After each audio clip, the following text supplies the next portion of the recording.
At SteelSeries, we make the headsets, mice and keyboards that the world's best gamers win the most with. And we've been doing it since way back.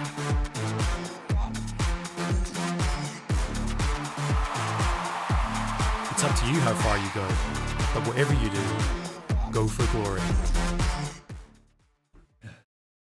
Hello everyone and welcome back to the Northern League of Legends Championship. We're hitting week 4, day 1, which means we're gonna jump into another round of game for the second half of the split. My name is Alexandra Shanomaya, I'm your host, and if you're celebrating Valentine's, I got you a rose knot just for you.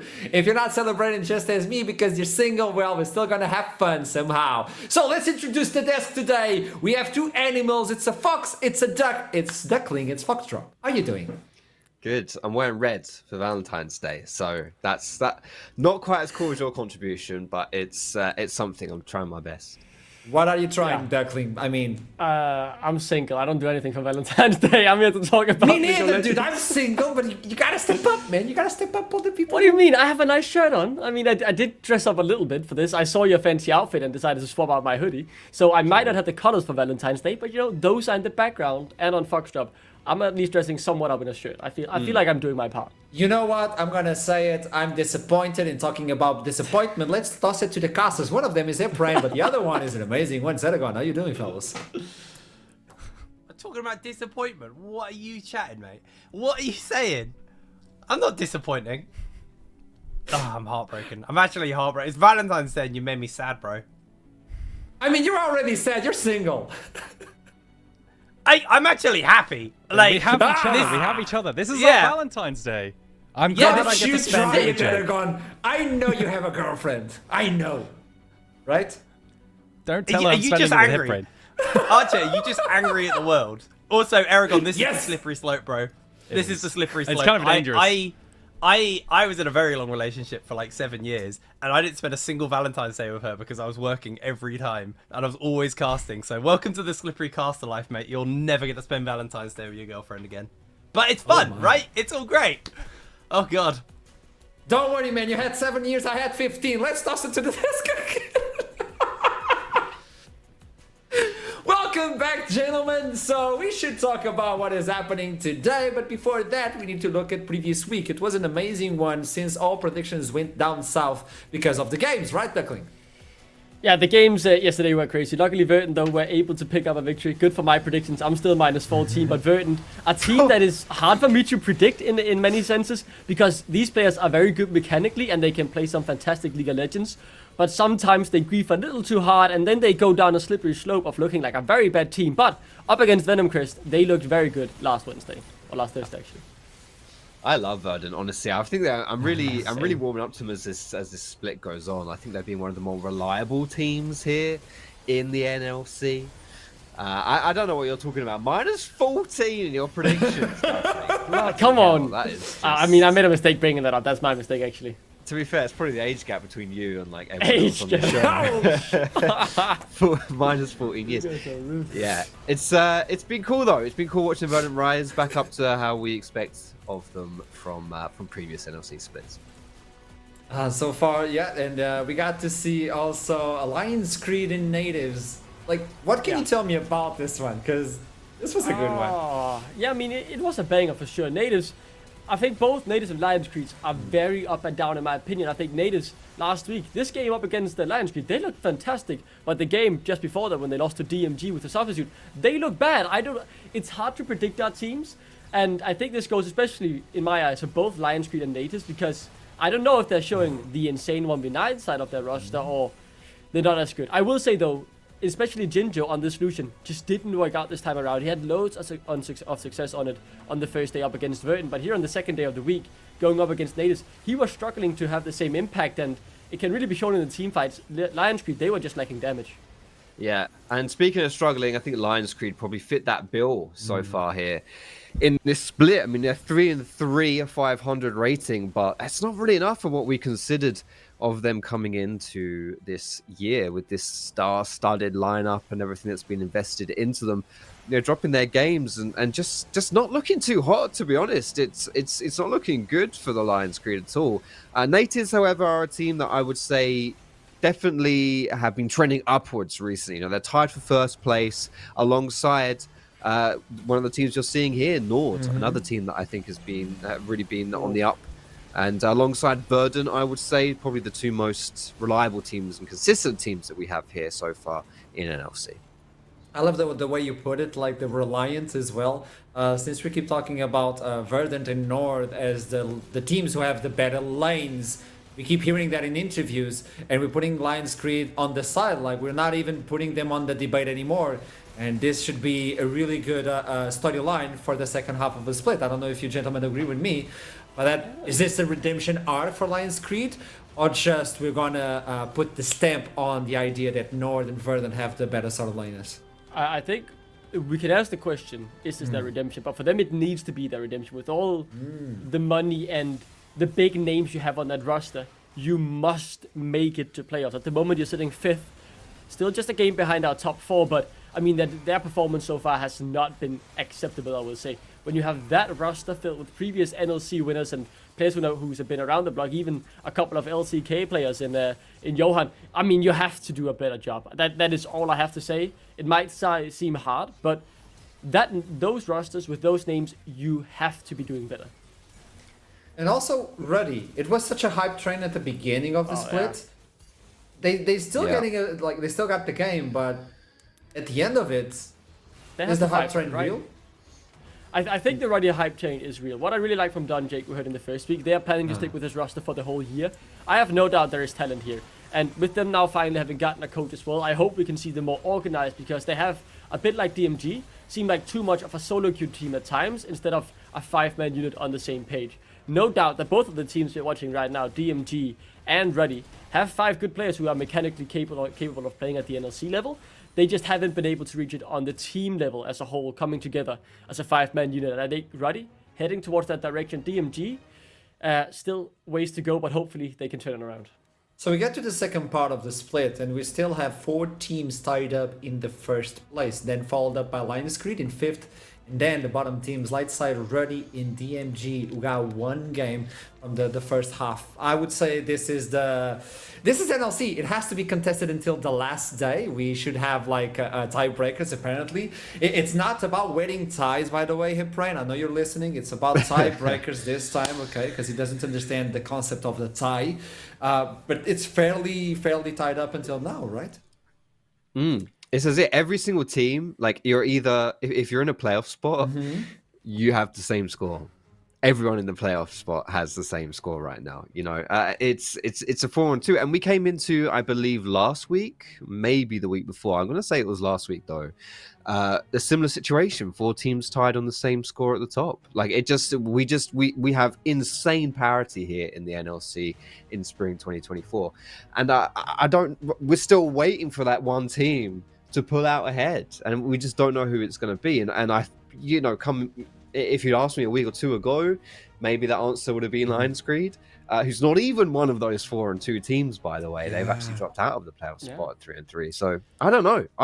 It's ridiculous stuff what we're seeing so far. If you don't know, maybe people back at home know, and that's your opportunity to gain or to win a Steel Cities mouse. Look at this beautiful mouse. It's a Steel Cities Xerox 5 wireless mouse that is on the line each week. So what do you need to do in order to get this for free? You need to go on to Twitter and head on to the post and hit us with your best predictions. The one who wins the predictions during that week will receive this beautiful mouse. We even have more footage about it. Like, I'm getting a little bit jealous. I'm getting a middle cut effect right now, because this is a beautiful mouse that you're able to receive just by being good at winning the NLC. So all you need to do, head on to Twitter with your predictions and pay attention to every single game. At the end of the week, if you're the best, you'll get the mouse, and it's only 1 per split, by the way, but we're reaching the half of it. Be fast. So, if people back at home are sending their predictions, we gotta show them how it's done. Oh boy, hit us with how to. No, you gotta see it. You gotta see it, Duckling. There's no way. You gotta see it, man. Okay, this is not the standings. Whew. I thought we were showing up the standings. No. I wouldn't be able to. We're talking about predictions. Okay. It's a split between DMG and even Lightside and Duckling and both of you. I mean, it's just on a us. desk. Yeah, it's Ian fucked up. Explain. If I were to go first, as I talked about when we were watching the Ruddy and DMG highlights just before, DMG has a very talented roster. I still believe that. And call me a hopeless romantic here on Valentine's Day, but my love in them will not fail. I do believe that they will be able to turn it around. They have the ability to play as individuals. They just need to start reading the same book and being on the same page, because that's what I've been missing. They've been playing a bit too much solo QS. They haven't been performing to the level individually as well that I know they can. And specifically Agony Pain, he still has so much more left to show. I know he's been struggling a bit with the nerves on this stage, but I do believe that they can turn it around, and this has to be the time. Being 1-5 at the halfway point of the split is not good enough if you want to compete for playoffs. So this game crucial for them, and last time they had a substitute, they were able to win. So maybe today. Yes, that's exactly what I was going to say. I just feel like this team thrives on being the underdog. Exactly right. The only game that they've won in this split was with an emergency support sub in the top lane. So I've got 1 point of faith in them. I'd have more points, but I've already wasted them on other things. I'm the only one, by the way, who's predicted Ruddy for this last game. I want to hear about that one. I was giving you time because you put in 5 points. 5 points, I slam it down. Well, firstly, that's my philosophy. 5 points twice, 1 point twice. It's, you go hard or go home. They're against Venom Crest, right? That's the match out of the last game of the day. It's Ruddy Venom Crest. It is. Yeah, okay. Yeah, I just think, honestly, I got a lot of points off Venom Crest in the past. I've lost a lot of points off Venom Crest in the past. Oh, we did it. So I'm just feeling it. I'm just feeling it. And listen, with your first place? When don't sound so surprised, my dude. Oh, I'm Hell sorry. Yeah, I'm in your first place, baby. Hell yeah! I've been on the money when it comes to these predictions, right? And you got to go bold. And when I pull ahead of everyone else even further because of this last game, you guys will come knocking on my doors next time it comes to predictions. Oh, Foxy, what have you gone for predictions? Can I look at your homework? But I promise I won't copy it. I'll change it a little bit. Okay, I want to hear about something else. We have the Nord and Lions Creed rematch, and let me see where you guys are standing. Okay, Foxdrop and Duckling. We're both going for Lions Creed after what we've seen in the first half of the splits. Explain yourself. Yet again, explain yourself. I want to know more. Me crazy, right? I've had crazy. 3 5-point predictions on Lions Creed go wrong so far this split. And they keep talking to me on Twitter like, don't drop the faith in us, don't drop the faith in us. Then I gain it back and they lose. But to me, Lions Creed this week, they had a good week 1, bad week 2. They bounced back at the beginning of last week to then lose again. So it seems like they have the ability to bounce back. I know that for sure. And I believe, again, after a disappointing game last Thursday, they will be like, we need to show ourselves from our best side. So they'll play well today, win. And then who knows, maybe they lose tomorrow.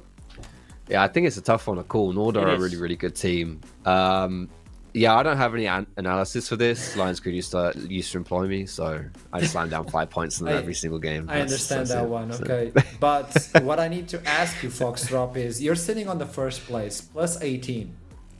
Duckling is minus 14. Is it 14, Duckling? Why do you keep bringing it up? No, I'm just asking because this is a really good point. It is minus 14. We just saw it on the screen as well. So I didn't even know we had that graphic available. Foxdrop, your bets for today are the same as Duckling. How scared are you? Oh, shit! I wish you hadn't said that. I'm sweating a little bit now. Gotcha. Oh, gosh, I don't know. Or how good is Duckling feeling? That's what you should be asking. I had a decent week last week. Only Lions Creed really screwed me over last week. Okay. Middlecott went 0-8 last week, okay? We should take our focus from me, move it over to him. How are you still lost when he went 0-8? Because Lions Creed lost when I put 5 points on them. It's all down to your organization, Foxdrop. This is your fault. You're somehow doing something to get my predictions down. I don't want to be in the desk when we put up predictions. This is not fun. It's part of the show, Duckling. It is part of the show. And to be honest, your predictions are the show of themselves. So, heading on to the first game, it's going to be Lightside versus DMG. Obviously, there's a little bit of a mix in the predictions between Lightside and DMG. I want to understand why is it a banger and where should we be focusing on this matchup? Because I think this is going to be a spicy one and people are not giving enough credit to with this game. I want to say the importance of this game cannot be understated. For both DMG and Lunkus Lightside, if you want to get yourself into that playoff conversation, you need to be able to beat each other, right? Both of these teams should be sitting here feeling like they can win the game. For DMG specifically, being 1-5, not good enough. you need to start changing things around. You need to start being able to get the W's. And if there's a team that you should be able to beat, it has to be Lightside. And Lightside, they are thinking the exact same thing. Both of these teams have been hot and cold, I will say. In their wins, they have looked good, but in their losses, they have also looked really, really bad. So it's hard to predict where the teams will be today. I think there is a chance we have a very one-sided match if DMG shows up and Lightside doesn't, or the other way around as well. So it's very hard to predict, and I was very unsure, even to the last minute, if I were to change my prediction for Lightside, actually. But I stuck with it on DMG. I think this is the hardest game of the day to predict, because both these teams are like a roller coaster. I don't know what to expect anymore. I'm just going to say, focus in microscope. This isn't a microscope. Magnifying glass onto the jungle matchup. That's a good one I point think is as well, going to be important. So, yeah, I think shift for DMG and EMP on Lundqvist's light side. I specifically with shift. Honestly, I'd been quite critical of him going into last week, but I think he had his best week by far. And not only was he like better, he was like really good. He was quality in those games last week. He played really, really well. And I think when he's on the ball, like DMG looked really solid actually. So that's certainly what I'm just gonna see if Shift can replicate that for his own success, which will then translate into his team's success. There was a point in the game that we were talking about where Shift completely invaded the enemy jungle, and you were like, you shouldn't do that. And then he comes on top. So you think that unpredictability coming in from Shift could be a plus, it could be a minus. It's one of those, we're tossing a coin and we're playing a duckling predictions game. Yeah, it's a bit. It has been the big struggle DMG has had. I did get the chance to speak with Agony Payne over the coming week, over the past week, and their manager as well. And one of the things is they are just a bit too much like a solo queue team. These are 5 good individuals, but they sometimes, are in their own head and thinking, for example, like Shift, okay, I can invade this, despite not really looking at the map and seeing maybe his bot lane is pushed in, and he shouldn't go for this invade. Someone like LVS might not really look at where the jungler is before deciding to push a wave in the top lane or whatever. They are going for these greedy plays, and when it works, obviously they're able to snowball really well. But when it doesn't work and the opponent's team is coordinated and punish these over-aggressions, they fall behind quickly and lose the game. So, as you're saying, it is very coin flippy, but I need DMG to cut back on this coin flippiness and really communicate better to each other about what's going to happen, so they can stop playing like a solo queue team and start playing like a 5-man unit. Because if they do that, I have no doubt that they can be good. Lightside could jump in the standings right now with a 3 and 4. DMG could rise above that watermark if they're able to secure the second win, especially versus Lightside itself. The bans are out, Varus is the pick, and we have seen a little bit of light for Sin or even Jin. It seems like the Sin is gaining some attention right here, and the Tom Kench is available, but they're going for the Maokai. Okay. Woof, we're just powering through this champ sec so far. Beautiful. Well, we've got 3 jungle bans on the side of DMG, really focusing down EMP. Is it EMP or EMP? EMP just seems like a... EMP is like a demon. EMP is such an amazing name, like, Imp is a demon. I mean, EMP, I know, that's like Call but of I'm Duty not back in the native, day. so you can put like the accent and call it imp, Yeah. I'm Portuguese, I can get away with it. Yeah, that's fair. Yeah. But looking at the draft here, right? I really like the Varus for DMG. I know it's something they've been practicing a lot as well, even when they have had to play with substitutes. Liam Cole is away for the weekend. Be aware of that. He won't be here tomorrow either. But for Agony Payne, getting him on the Orianna, obviously back in the day he was a Cassidy and Kiana 2 trick, but after when he went to Korea last year, he just really started spamming these mages, and that's what we've gotten to know him for here in the NLC as well. I think his Orianna is good. Yet again, still need to take that step up to the next level, but I like that alongside the Kazante. It's stock standard for DMG, while Lightside are, I mean, this isn't out of the meta either, but it is a bit more uncommon for the NLC meta, you could say. Yeah, I think so far DMG are just going full meta, full chill.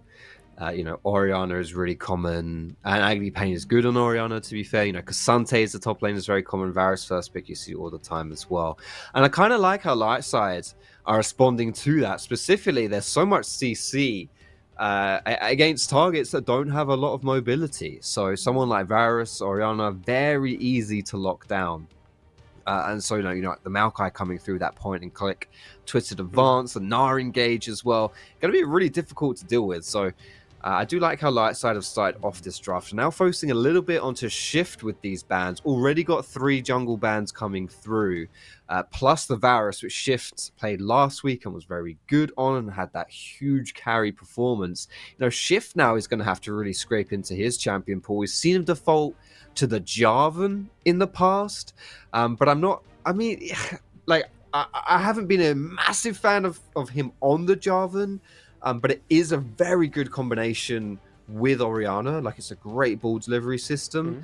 The asterisk being against Gnar, the Cataclysm can actually throw a team fight, right? You put up all this terrain and then Mega Gnar comes through and scoops everyone in. Like, you can actually just completely ruin your life with that. So we'll see if that's the angle Shift goes towards, as the Tristana is going to get locked in here for Lightside. Yeah, so it's back to DMG now, what they'll go for next. Obviously, support, something that can pair up Caps and Persson. Excited to see how they work out together. Obviously, having a sub down in the bot lane could change a lot in terms of how the dynamic will be. I think maybe they just want to draft something safe, like the Nautilus, or just play a safe tank support who will be able to offer something in the team fights. Like the Rella as well, would also be decent. That could still be flexed. So could also go towards Shift if they want to. If they really want to add another engage support here. I know Persson likes his Rakan. It is open, so I wouldn't be surprised to see him go for it. And yeah, I think then they're going a bit more back to comfort for that bot lane. But when you're playing with a substitute, I do believe that is a fine choice. Go for the comfort, especially when your comfort is in the meta as well. Seems like Unpoke position is going to be over unless they switch it over and put the Rel as a support. Okay. Shinzao I like is going that to as the well. jungle. A lot of delivery system coming in from DMG, so that Orianna is going to have a pleasant trip on this game. Unless he stays behind, because we still don't know who's going mid, like securely. If that's the Tristana, I think it should be. And coming in yet again. Ooh. Yeah. Again. Yeah, we're getting to see the Lilia. I kind of want to mention it, but I looked at the roster of Lightside and thought, I mean, they don't really need the extra AP damage considering how little taken is there were on DMG. But obviously, the last rotation changed everything, and that getting the extra true damage and AP damage in on the Lilia is great in and of itself. But also for EMP, he likes the champion. He's really good at it. We've seen that in one of the victories before. So it's again drafting a bit away from the meta, but something that works in the composition you're going up against, and also something that works well within your own champion pool. So I really like this. I think both teams have a draft that suit them. Now the question is who can execute the best. And I think a way to phrase this is actually who makes the least mistakes, because that's something that I've heard both of these teams making some dumb mistakes, not really thinking it through before you're flipping your coin. So maybe the teams will play a bit more safe today. I hope so, because we need to see them cut some of these mistakes away that are losing them games which they shouldn't lose. At the end of And eyes the on day, mid I lane. need predictions, Fox Drop. Yeah, I'm just gonna if Shift can punish the Tristana, he'll be going aggressive mid lane with that aggressive jungle pick. I mean, I've already predicted DMG, so obviously I'm going to stick by them. But I like what Lightside has done with the draft, to be honest. So yeah, good stuff both sides. Duckling, you agree? I do agree, and that's the thing, right? I mentioned this earlier. This game was really, really hard to predict. I'm also sticking with DMG because I feel like they have a draft that they can win on. But I certainly feel the same way about Lightside, and that kind of leads me into the point that this game could be one of the tightest games of the day if both teams show up. But it's all about mistakes, right? I'm looking at, will someone overextend, lose their life early on, and then will another team get the opportunity to snowball? So specifically the first 5-10 minutes in my eyes, I'm looking at Shift to not overextend, I'm looking at LVS to not overextend, and for Caps as well, as the substitute, he needs to play safe and not give up too much gold early on. I like the idea that he put in. It's about mistakes. So let's see if predictions from Foxdrop tying up with Duckling is a mistake or not as we toss it to the It's a casters. good choice. It is Hip Rain and Eragon. It's up to you, gentlemen. Thank you very much, Archer. We're getting ready to go into our first game of the day. So, a few things to kind of talk about. There's some interesting drafts coming into this game. Some stuff that maybe caught us off guard. A lot of team fighting, I think, is probably the main thing I can see from this.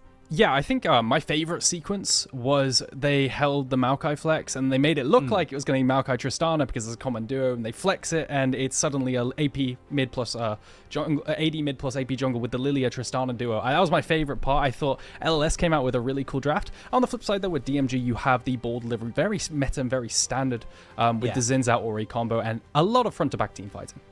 Yeah, there's a serious amount of front to back team. This, I think this is actually going to be a bloodbath, this game. And I'm not going to lie, I was very confident in Lightside winning this. I think I put 5 points on this game. And then I saw that draft and I was like, ooh, DMG actually have quite a good draft. And yeah, they're playing with a substitute. Yeah, they've not really had the hottest streak so far in the NLC. But they've given themselves a lot of tools to work with. And even me, who I felt very confident that this felt quite Lightside favored, I actually feel DMG, they are set up for success. But anyway, I think it's time for us to get ready and go into this first game of the day.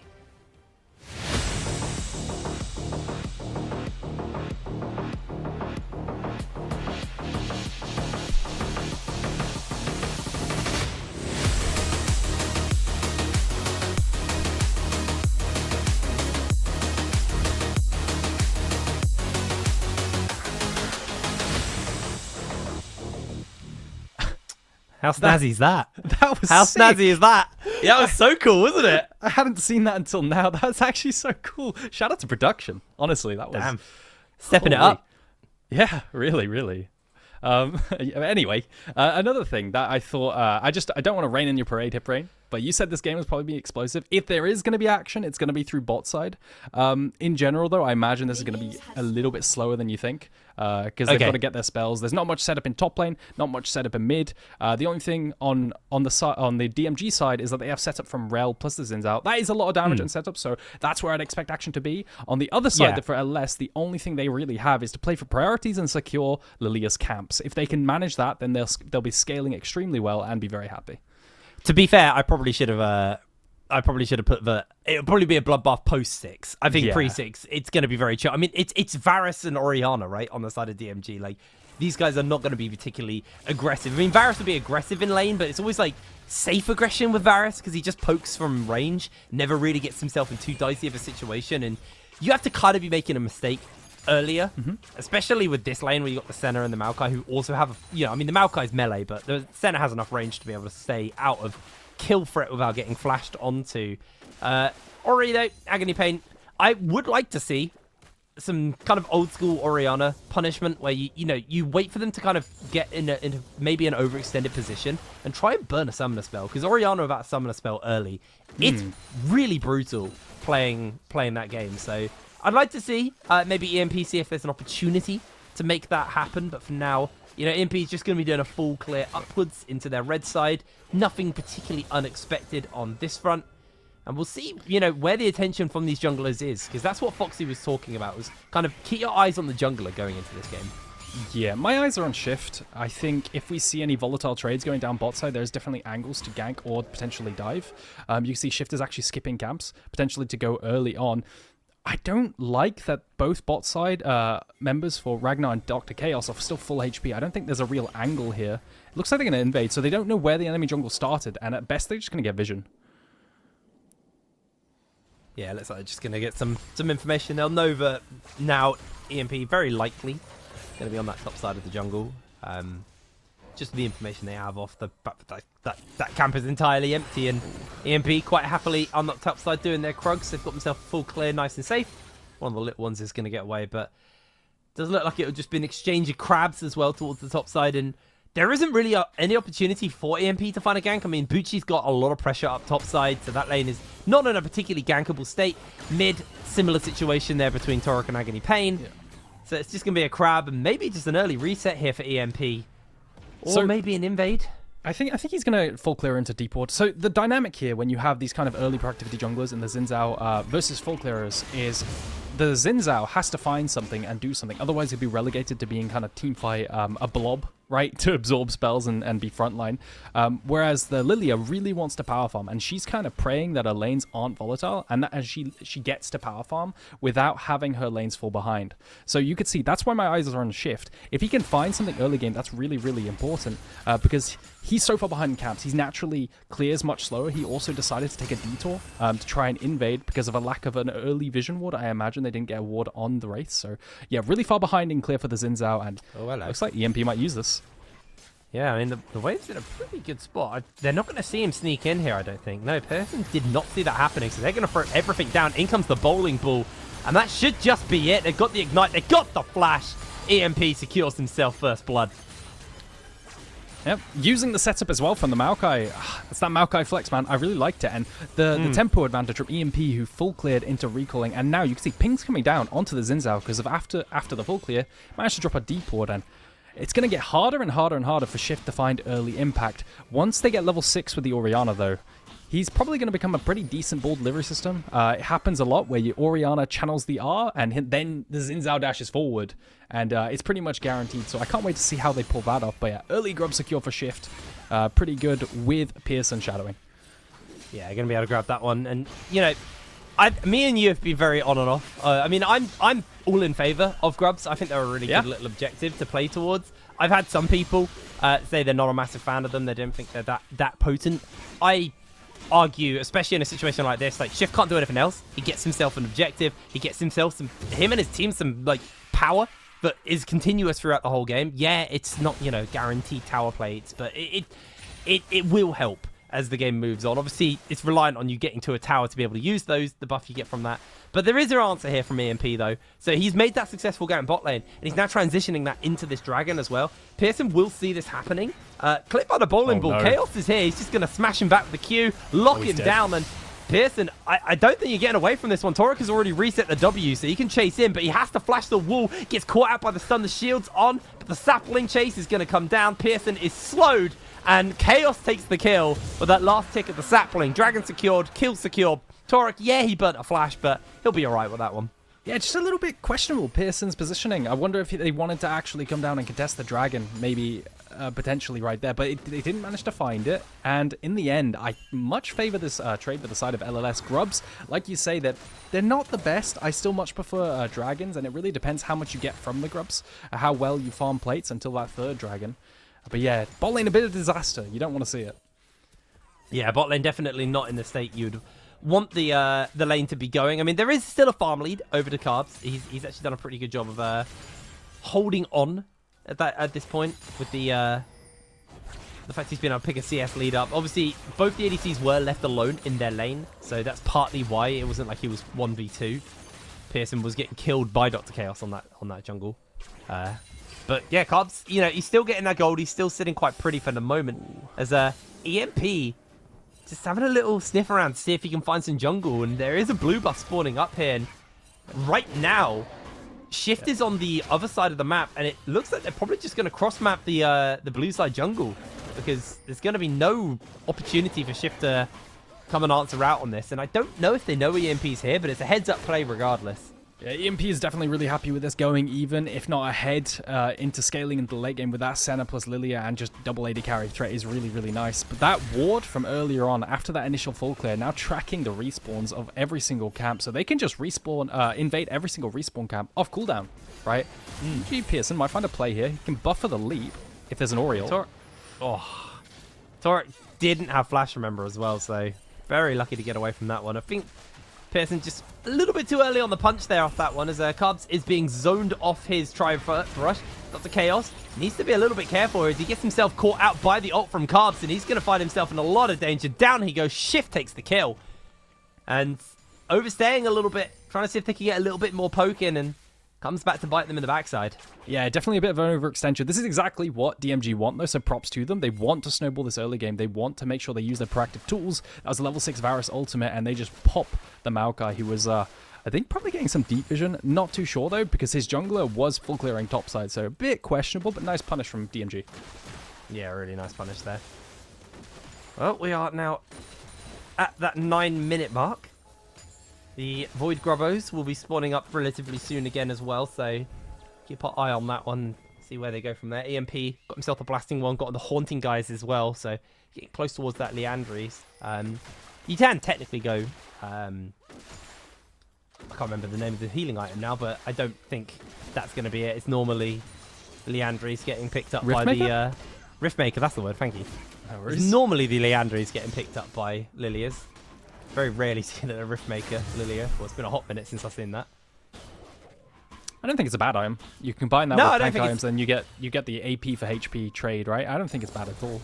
Still, it also the dot side of it is not unique. So you can have Leandries and it, and they both apply, which is Cool little thing. I mean, there's very few. I think there's very few characters in the game who actually would abuse that and need to be able to abuse that. But it is there as a little tidbit for you guys at home in case you find yourself in a situation where you figure you need both. Crab's going to get started up here, and DMG, they've been on it with the grubs. They've been able to get all of them. A little bit of a weird decision coming in from EMP there, maybe just shadowing to help crash the wave, but I don't think it was that needed. I thought it also looked like they were potentially looking for a gank, but there weren't enough trades happening to chunk Cabs and Pearson low enough for a dive to even happen. So in the end, you kind of just try to make a crossmap play and give up 6 grubs.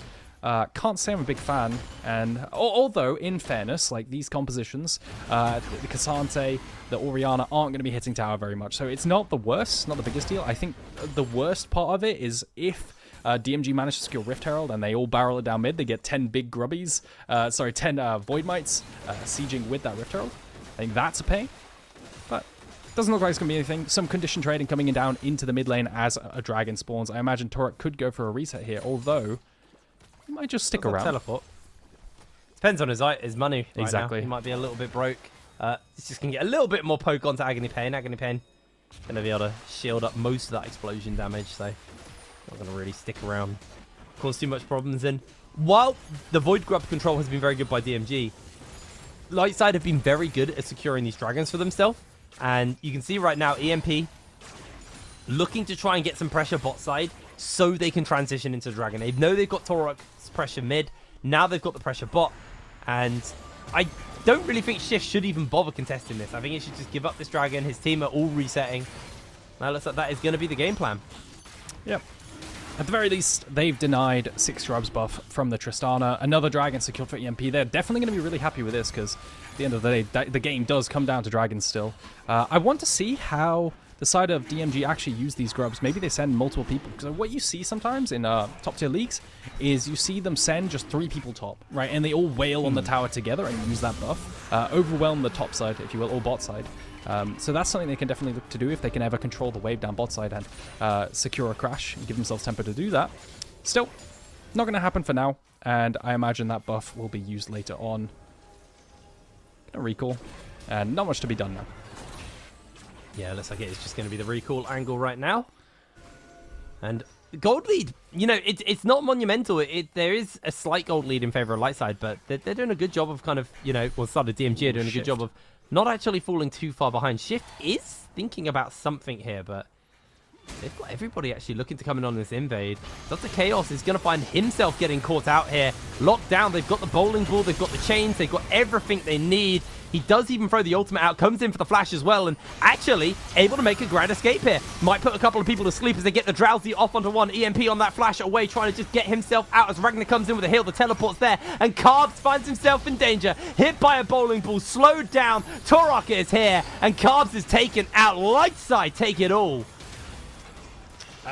They wanted to utilize the Titanic Hydra completion for the Zinzao. That's so unfortunate. Unfortunately, they don't pop Dr. Chaos, who manages to survive. And in the end, the collapse comes through with the teleport from Torok too. Really good collapse and punish from the side of LLS. Now, what can they get off the back of that? They can push down bot side and continue to get plates. It doesn't look like they're going to, but take a look. More action might happen again. Ping's coming down onto EMP in that jungle on the blue buff. They're going to fight. Yeah, they have Titanic Hydra. They are really looking for him. He doesn't have flash. It has used that smite, actually, I believe. And yeah, down he goes as we're watching Richie and LBS have a bit of a brawl up here in the top lane. Gotta love it. Gladiator Arena, top lane. But yeah, I imagine what happened there was ball delivery was used. You can see Orianna used her ultimate, and it's very, very standard right now for Zinzao to E forward with the Ori ult going, and you just one-shot the Lilia here. Oh my word. Whew. Titanic, a little bit rough. Yeah, that was brutal. It looks like Shift is just going to be able to take a whole bunch of camps. And the worst thing for him right now is... Well, the worst thing for EMP right now is... Pearson was just camping everywhere he went as... There's a trade happening mid. There's a trade happening in the jungle. Torok, he can't help right now because he's losing so much HP. Agony Pain got that Luden's Companion finished up, doing a lot of damage. And now Dr. Chaos, he needs to desperately get away. I don't think he has flash. I'm pretty sure he used it. EMP gets himself in, but Bucci gets the 2-man. Slam into the wall. They're going to throw everything down to keep EMP off his Shift. Flashes away to safety. Torok's able to secure himself the kill. He gets a double. Easy as you like. And sure, they lose their support, but man... Shift, his eagerness kind of bit him there. Yeah, EMP with the movement there, dodging out on those Cassante Qs. Of course, hard skill should land, and you're very fast on this Lilia, but still really, really impressive stuff. I thought he was going to turn it around, but... Oh, Torak with a solo kill. The damage on the ultimate is just too much, but something weird is happening to Dr. Chaos on this Maokai. I swear, I keep seeing him in the bot side enemy jungle, sitting in a bush. I don't know what he's doing. Have you noticed? It's like a replay every He's time. doing it again! Bro! Dr. Chaos. I love it. Have you ever heard of the dog bridge? I think it's in like The Scotland. dog bridge? It's really horrible. There's a bridge in Scotland, I think it's Scotland, where when dogs walk on it, they just throw themselves off. Huh. And if they survive, they crawl back up and do it again. That's kind of what I'm watching with Dr. Chaos. He just keeps coming back to the same place. And I don't understand why. Like, he's doing the red buff as a support right now. And I know he's leashing it for EMP, but it's going to reset because it was a little bit too deep. And now Bucci finds himself flashing away, caught down, and oh, man, that damage is brutal. Yeah, I'm really impressed by Shift. He's running around utilizing the Titanic Hydra extremely well. Unfortunately, the center ult comes out a little bit late, but I imagine he dies anyway as Shift. Oh, no. Yeah, he might just be gone. I mean, he's used everything to escape this one, and pop, he goes. Torok is everywhere, man. 5-0 on the Tristana. He's having an absolutely smashing game. Yeah, punishing bot side. Ooh, lucky. Lucky that Wave and Pearson ate that bowling ball, because I actually think that was a dive if they got the sleep off. Yeah, I think this is really important too. If they manage to find that dive, they manage to find any kind of chunk, they can convert that into a dragon, which spawns in 30 seconds time. Not going to happen. Both bot lanes have been relatively reserved and not found unnecessary trades to get dove. So we haven't seen any of that as Red Buff comes in. Dragon setup's really, really important though here. And with the Maokai in the river first, you can start setting up little saplings and make it incredibly hard to phase check. DMG though, they're going to try and make their way in. I'm curious of your thoughts on the center, because we haven't really had too much of it in NLC. How do you feel about it versus the Varus, which has been super oppressive? I think it can be strong. I think we've seen it a good deal, as I might have to hold that. Yeah. Watch the ball, watch Bad the ball. timing on my behalf there. Pearson jumps in, he gets himself the Magnet Storm onto 2. Everybody else gets bopped away by the Buster Shot. Torok does go down as they flash in to secure themselves the kill. Health bars blinking on both sides, but Ragnar remains untouched, remains unfazed as he grabs himself a triple kill. LVS slammed into the wall, taken down by Bushi, and they trade out 1 for 5. LLS coming out huge there. Yeah, the massive sleep from the Lilia coming in, followed by the healing on EMP. I thought he was going to die. He drops down to about 200 HP. The ball delivery going through as well onto Torak to find that shutdown, but still, it wasn't enough. All the spells get used only on 2 members, and the sleep comes through, the cleanup comes through, and in the end, LLS managed to win. Now, off the back of that, securing 3rd Dragon's absolutely massive. You can see they're heading up topside too, so ping's coming down to siege topside, as well as that Rift Herald. They can take the gate over there to cheat some tempo and make it over there real quick. Just in case the side of DMG try to go for it too. Take a look at that. All of them are going across there. Pearson, maybe getting in position for a pick as Torak goes in. Yeah, Torak did lose his shutdown as well. Are they going to see him, Torak? Oh no, he's in danger. He does have flash, but his spider senses were tingling there. Yeah. Waited for his blue to come up. Instantly pops it and goes, I'm very glad I didn't move. Right now though, if you are DMG, you're probably a little bit nervous because it is 4 minutes until Hextech Soul, a really, really oppressive soul, and you've got a lot of long-range abilities that can proc that big AoE slow onto your team. It's going to be rough fighting into that Hextech Soul if Lightside can pick that one up. So DMG, I'd be a little bit nervous right now if I were them, and they definitely have to think about this and how they're going to handle it.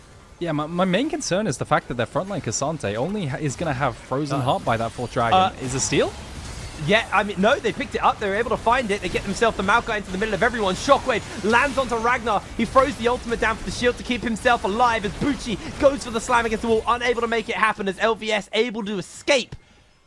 Nobody goes down. A lot of blinking health bars there, but Lightside ultimately do pick up the Rift Herald. And they may just use it mid and just try and force this mid tower down. Yeah, extremely close, and not the best of DMG. They've lost their flash on the Varus, which is extremely crucial. Now, any kind of Maokai is going to have to be blocked by the side of LVS on that Cassante, which is he's really good at doing that in fairness, but going to be a bit rougher to team fight. But my eyes are definitely on if they can manage to find this ball delivery again. That's exactly what their team, the entire team comp hinges on, as well as how fed the Orianna is. So I want to see Agony Pain try and find a lot of gold in the side lane in the next 2 minutes 50 seconds. and try to convert that into a good spike as... Oh, Agony. Got himself heavily chunked out there, but he's all right. But yeah, everything hinges on that Orianna. So if they can find the ball delivery, great. But that's exactly what it's going to be. And Cabs without that flash might make it a little bit more challenging, as they might just get run down here.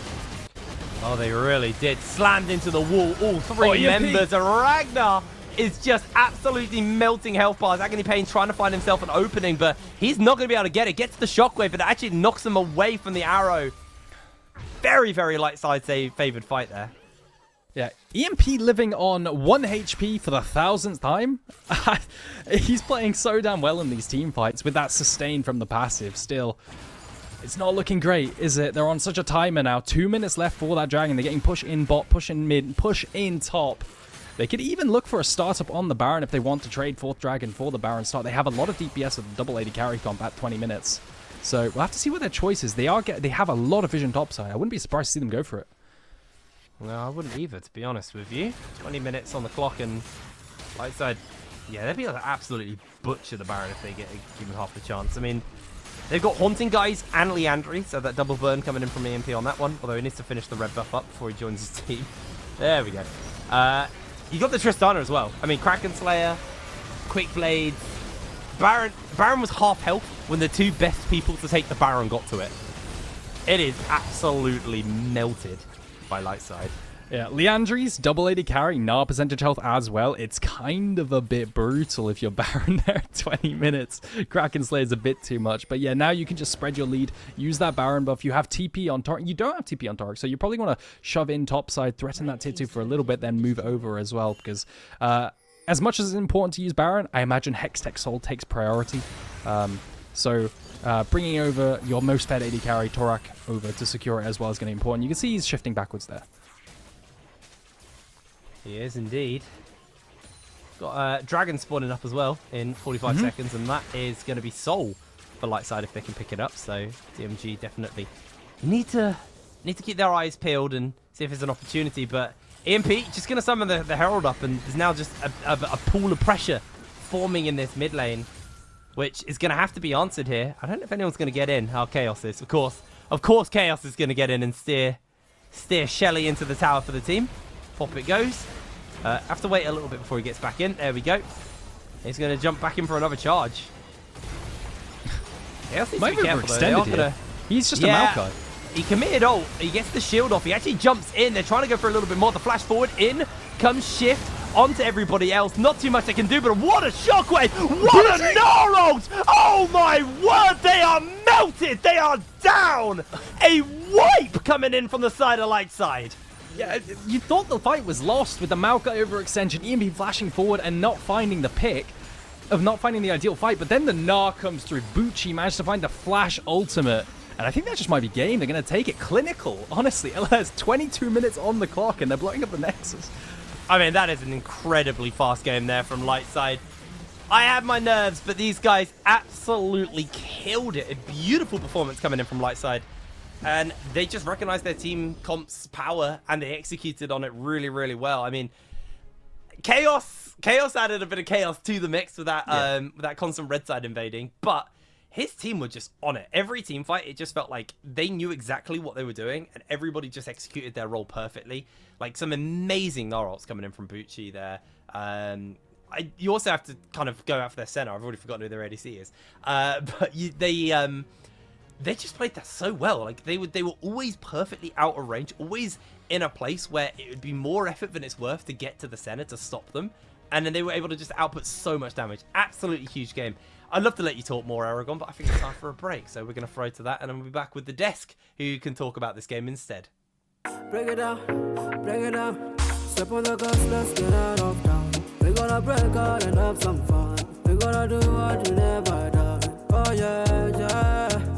Come on, take your body with you. It's a money weekend.